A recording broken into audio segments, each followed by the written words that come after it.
Hey, what if the dollar loses its status as the world's reserve currency? That's a scenario that's been put out there for a while, and it's often stated with implied dread, just like the credit rating downgrade was before it actually happened. And we all know that the fear there was completely unwarranted. A loss in the dollar's reserve status has some surprising implications, so I thought it would be interesting to go through these and see what could happen. First, to explain just what it means to have your currency as a reserve currency, it simply means that other nations hold dollars in significant quantities as part of their foreign exchange reserves. The dollar's status as a reserve currency started after World War II when it was decided that currencies of other nations in the world, particularly those of war-ravaged European countries, should be pegged to the dollar. And that peg effectively came to an end in 1971 after the U.S. abandoned the dollar's convertibility into gold. But the dollar has still remained the reserve currency. The benefits of having the dollar as a reserve currency is that the rest of the world has to sell their goods to the United States in order to acquire dollars because that's the only way they can get dollars. And because they need dollars to buy important things like oil, they're going to find any way they possibly can to sell their stuff to the United States, even if that means offering good products for very low prices. This is obviously a benefit in real terms to American consumers. The desire of the rest of the world to hold the dollar in reserve means very real benefits to Americans. On the flip side of that, however, is what most of these dollar doomsday people worry about, and that's the fact that the United States runs trade deficits. The doomsday crowd calls it an imbalance, but it's not really an imbalance. It's kind of like saying you have an imbalance because you have a debit in your checking account. But that debit is there because you bought a car or some furniture or groceries or clothes or paid the electric bill or whatever. The debit in your checking account is equal to the value of goods and services you bought and which you now use and consume. So everything balances. Your money may have went down, but your supply of real goods and services went up. But the question is, what would happen if the dollar loses its status as a reserve currency? Okay, so let's break it down. It's important to understand that the only way for the rest of the world to completely rid itself of its dollar holdings is to exchange them for goods and services produced by Americans. In other words, every foreigner and every foreign country that had any dollars would have to take their dollars and literally hand them back over to Americans who worked to produce the stuff they were buying. That's the only way for the rest of the world to get down to zero dollar holdings. If a Frenchman exchanged his dollars with a German and a German exchanged his dollars with a Brazilian, that wouldn't work. The world would still have those dollars, they'd just be in different hands. No. The only way for the rest of the world to get rid of their dollars is for every foreigner to exchange his or her dollars for goods that American workers made. That would mean that those 3 trillion or so of dollars held by foreigners would be used in one ginormous shopping spree. Our 500 billion trade deficit would be wiped out in an instant in a tsunami of buying, and we'd end up with a 3 trillion surplus. On the other hand, the rest of the world, and I'm mostly talking about Japan and China and OPEC, all of these countries who currently run big surpluses with the U.S., well, they'd have deficits of the same magnitude. So the very scary thing that scares the daylights out of people like Jim Rogers and is the reason for their weak dollar view would instantly go away.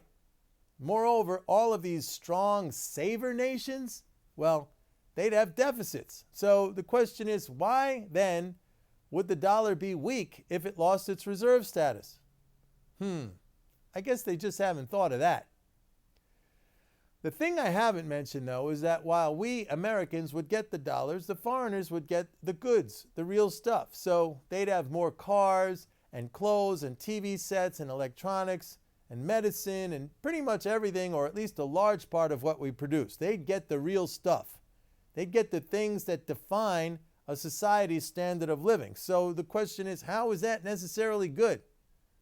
All right, anyway, I've covered how the world would rid itself of dollars. Now the question is, what would replace the dollar as the reserve currency? Would it be the yen? Or how about the euro? Maybe the Chinese yuan? What about the IMF SDRs? Gold? A basket of currencies? This is a more complex question, but I'm going to try to examine it. First, let's understand that whatever currency people around the world decided they wanted to save in, if it's no longer dollars, then the country that issued that currency would have to get used to running current account deficits. They'd have no choice, because that's the only way the rest of the world could get that currency is by selling them stuff, and they'd run deficits. And most importantly, in order to buy oil, which is what every economy needs to run, they'd have to sell to acquire that currency to buy the oil. Now, historically, countries in Europe or Japan or China have run trade surpluses, so I think there'd be great resistance both economically and politically to running deficits. And I'm just guessing here, but I think it would be true. And I think they would fight this tooth and nail through very destructive deflationary policies, and we're actually seeing that play out now in Europe. So speculation that the euro or the yen or the yuan will become the new reserve anytime soon seems highly misplaced in my opinion. And what about the IMF and SDRs? Well, SDRs could be issued by the IMF in exchange for a nation's currency at, let's say, some fixed rate of exchange, which would essentially be like a gold standard or some other regime of convertibility. But the question is, how would you get people to become comfortable saving in SDRs or transacting in SDRs, holding SDRs? Forget it. I mean, it's just never going to happen. What about a currency basket, as Russia has recently proposed? Same deal. I just don't see it happening. So what about gold? I mean, that's often been mentioned. Well, I'll just say the world tried that, and a gold-backed or commodity-backed global monetary system didn't work out very well. Historically, it has always been abandoned. And the reason is it fixes the quantity of money, and when you fix the quantity of money, you simply can't grow. Some people have money, the gold, and others don't. And the ones who have the gold will always be under the threat of having it taken away, more than likely by force. That's why the world had been virtually in a perpetual state of war for 5,000 years under the gold standard. And if you really think about it, the current global monetary system is really not a dollar reserve system, but an oil reserve.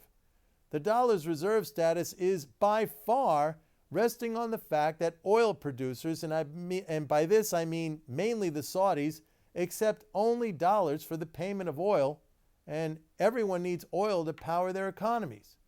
That's why we fight wars for oil. If there's some horrific genocide going on in some country in Africa with women and children being slaughtered, but there's no oil, you won't find the U.S. military there. It barely will even make a headline in the newspapers. However, if Kuwait is invaded, the entire military might of the United States is brought to bear. Why? Because of oil. So in the end, whatever new currency becomes exchangeable for oil, that will be the reserve currency, as long as we're still using oil to power our economies. And if it's not going to be the dollar, then the U.S. will be like other countries that'll simply have to run surpluses with whatever country that issues that new reserve currency, just like Japan does with us, and China does with us, and Europe does with us. That's how it's going to work.